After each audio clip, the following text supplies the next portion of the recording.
Hey, what's up guys? Welcome to my YouTube channel and Facebook page.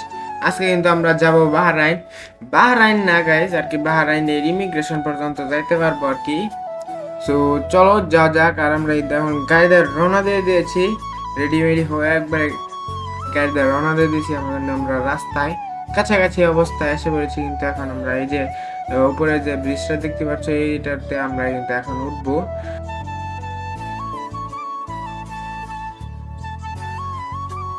আর হ্যাঁ guys, বাংলাদেশে যেভাবে কোনো ব্রিজে উঠতে টোল নেয়, আর এখানেও কিন্তু ব্রিজে উঠতে কিন্তু একটা নির্দিষ্ট অ্যামাউন্টের একটা টোল নিবে।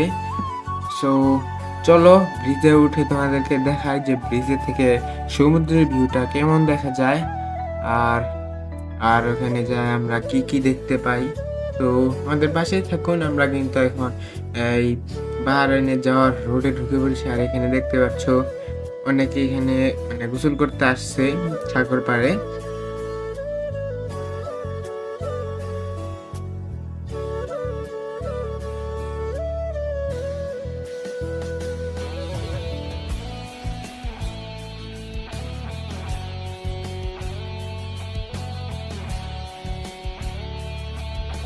এইমাত্রই কিন্তু আমরা টোলটা দিয়ে এসে এইমাত্রই কিন্তু ব্রিজে উঠলাম। আর এখানে দেখতে পাচ্ছ সাগর পাড়ে কিন্তু পাথর দিয়ে মাঝখানে মানে একটা ব্রিজের মতন বানাইছে, খুবই সুন্দর দেখা যাচ্ছে। মনে হইতেছিল ওইখানে এক্ষুনি নামে মনে করেন সাগরের সাঁতার একটা এখানে যেতে পারি, কিন্তু তো আমি সাঁতারই কাটতে পারি না। আর কি কি বলতাম। আর এখান থেকে কিন্তু টোল দেওয়ার সাথে সাথে কিন্তু আমাদের সরকারিভাবে ইফতার ব্যবস্থা করে দেয়, যেহেতু এটা রমজান মাস সেহেতু এখান থেকে ইফতার দেওয়া হয়েছিল।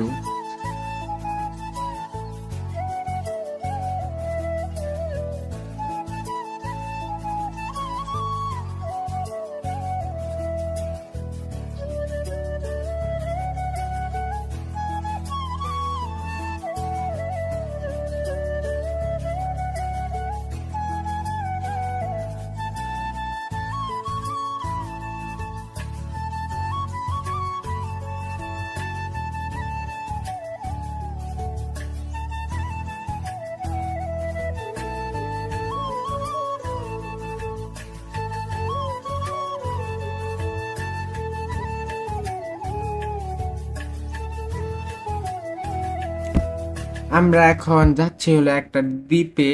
আর হ্যাঁ, দ্বীপটা হচ্ছে অর্ধেক হচ্ছে সৌদি আরবের আর অর্ধেক হচ্ছে বাহরাইনের।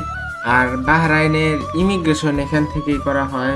ইমিগ্রেশন, তারপরে ভিসা, এখানে অনেক মানে দোকান আছে বা অফিস আছে, এখান থেকে করা যায়। আর ইমিগ্রেশন এখানে চেক টেক করে পরে বাহরাইনে ঢুকতে দেয়, ভিসা টিসা চেক করে। বাহরাইনের যেতেও কিন্তু আরো অনেক দূর, মানে আরেকটা ব্রিজ দিয়ে যেতে হয়। আর দেখতেই পাচ্ছ কি একটা ভিউ, সানসেট হয়ে যাচ্ছে এখানে। এখানে কিন্তু আমরা এখন কিন্তু দাঁড়াই কিছু ছবি তোলার জন্য কিন্তু এখানে দাঁড়াই। আমার অনেক ভয় করতেছিল, মানে একবারে উপর অংশে, মানে একবার উপর অংশে বাহরাইন ব্রিজ কিন্তু উপরে একটু খাড়া আর কি, উপরের অংশে